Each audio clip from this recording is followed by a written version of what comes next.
Welcome to another episode of The Guy Code. I am Reno. So, now, guys, on this episode, we're going to be talking about solipsism. Solipsism. Now, plainly put, this is the quality of being selfish and self-centered. This is just the very basic definition of what it is, but we'll get into it, especially, of course, when it comes to women. Now, solipsism in women stems from Briffault's law. What is Briffault's law? A short recap. This law states that the woman determines the terms of the relationship and that any association between the man and woman will occur only if the woman derives benefit from it. That is Briffault's law. Okay? So what we need to understand is that solipsism comes from Briffault's law. And who are most likely to practice this philosophy? This philosophy is practiced by women who are mainly career-oriented. These are women who are in their 30s, in their 40s, right? These are women who have built something for themselves, maybe through their skills, professions, career, talents, etc., and have built some value, and now they want to preserve it. They want to find a system whereby they can preserve it. When they were younger, that is where hypergamy was taking place, because we know that when they're in their prime, they get all this attention. More often than not, they get more attention when they're younger compared to when they are older, right? So when they get all this attention when they are younger, they are able to practice hypergamy because now they go for the best fit. They can monkey branch from this kind of gentleman to a gentleman of a higher caliber, depending on what she values, whether it's resources, whether it's looks, whether it's genetics, get the alpha seed, get the bag, etc. That's what happens during their hypergamy years, during their prime years. When later on in their life, if, of course, they were still practicing, developing their skills, getting into their career, right? This is after university, after working for a bit, they're able to have some stable form of income and have just generally built something from themselves, not just derived value or received different kind of benefits from their genetics. Now this is just, they have received something from their hard work. They become solipsists. They practice solipsism, right? I'm yet to get the correct word. Is it solipsistic? Maybe I'll look it up. But yes, that's when solipsism comes into play. Now, how does this manifest in these years? This is when we realize and we observe that the woman's roles are plainly and completely voluntary, but the man's roles are mandatory. Okay? So this is whereby we see ladies saying that, hey, okay, I want to be in a long-term relationship, marriage or whatever, but I don't want a man who expects me to cook, clean, demands it, to cook, clean anytime he wants, or, to get even to decide his child when he wants, right? I will do it if and when I want. That's the attitude they have, right? I spend so much money on myself. I don't want to be ruining my nails, cleaning laundry for some man, or, running around trying to make some man dinner every other night because he doesn't want to do it himself. This is what comes into play. However, your roles stay the same roles that she saw from her father, grandfather, maybe even her brothers and uncles, all that, she expects from you. That doesn't change. That has never changed. She wants you to fully provide and protect. However, her roles are now on her own volition. If she wants to be the kind of woman who will cook and clean for you, she will be that, but it is not a must. If she wants to sire your child when she gets pregnant, she can or she cannot. That's where, pro-choice rights come in to protect the ladies' rights, right? The woman's rights to sire a child when and if she feels like, to sire whoever child she wants, right? If she doesn't want that particular man's seed, she has the legal right to terminate it out of her own decision and her own choice. And the man does not need to be involved in that process. So this is what happens, whereby the women's roles are very voluntary. She can do what she wants, right, in a season that she wants it done, if she ever will do it, right? But your roles stay the same. Why? Because those are her own personal interests. If it is not in her best interest to sire your child when she is expectant with your child, she will not do it. And the law protects her. The law protects her for that choice because that's her own choice, right?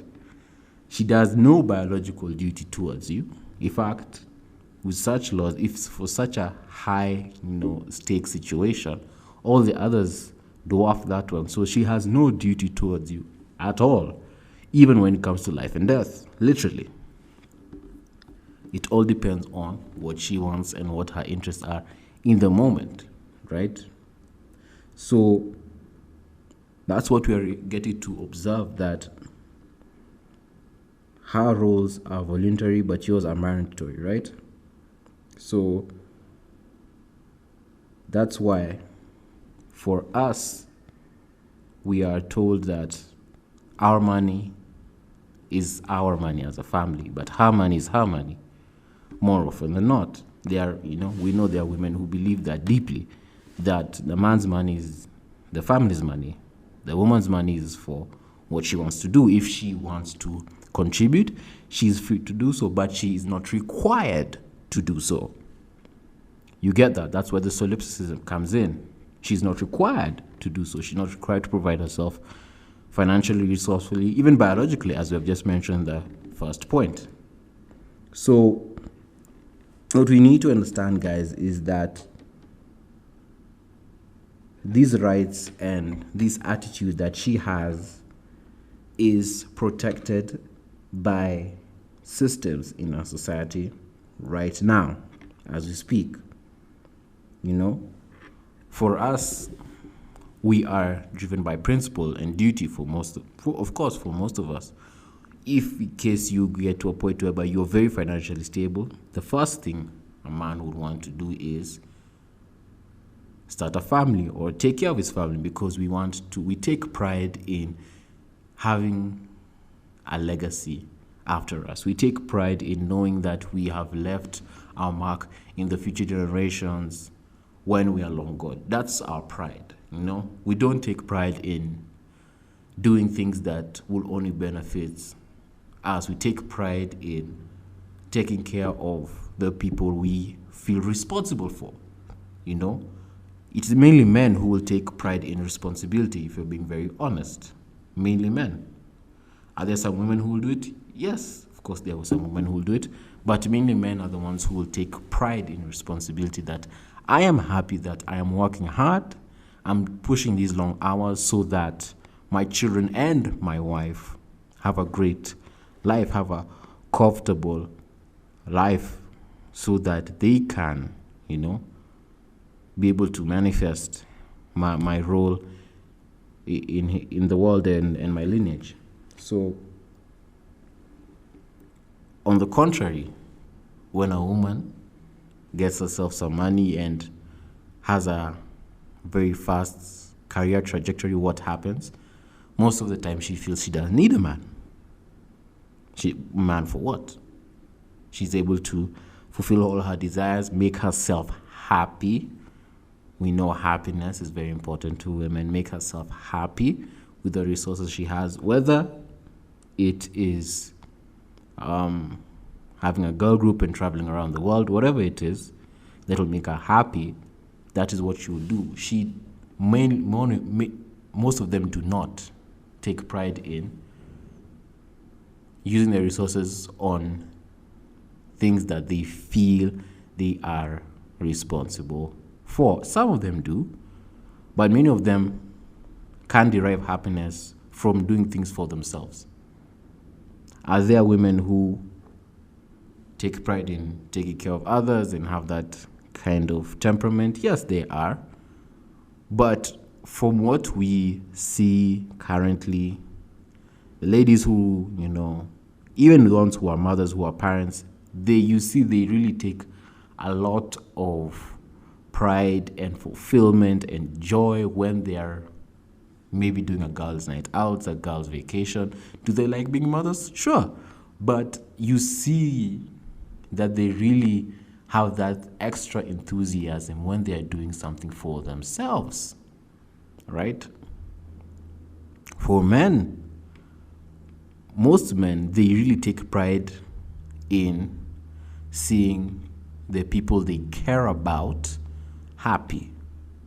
He can clock 18 hours, 20 hours, whatever. As long as he's coming back, he's seeing his children are well fed, covered, clothed well. He might be completely tired, worn out. He himself doesn't have the best clothes, but his children have the best clothes. He is happy with that. He's content with that, So that is how it actually is. So for solipsism, we see that women who are middle-aged practice this philosophy to protect their own interest and to preserve their own happiness, right? They will still want to feel like themselves. They still want to be happy. They still want to feel like little girls doing the kind of hobbies that they've always liked, and they want that to continue. For men, we know when we get so much money, when we get a lot of money, we want to spend it with people, most of us, with the women we look after or we care about. Most men, even around the world, say I want to get my mom something. I want to get my mom a house, a car, whatever. Treat my mom so that we get value, we get fulfillment from that, from seeing the kind of women, the precious women in our lives happy. You see your mom happy, your mom proud that, wow, my son has got me a house. My son has built me a house. We get happy with that. We don't really find fulfillment, deep fulfillment from buying a lot of cars or going shopping and having the latest threads on or the latest drip on. We don't really get fulfillment doing such things, right? Is that exciting? Yes, but is it fulfilling? No, right? For women, it's different. So that's what I have for solipsism, guys. This is a subject that we can really cover in different layers and levels. I hope I shared some insightful information. I really value your feedback, as usual, on X at GuyCode Kenya, on my Telegram channel. And until next time, guys, we shall talk soon. Bye. Guy Code with Rena Osware.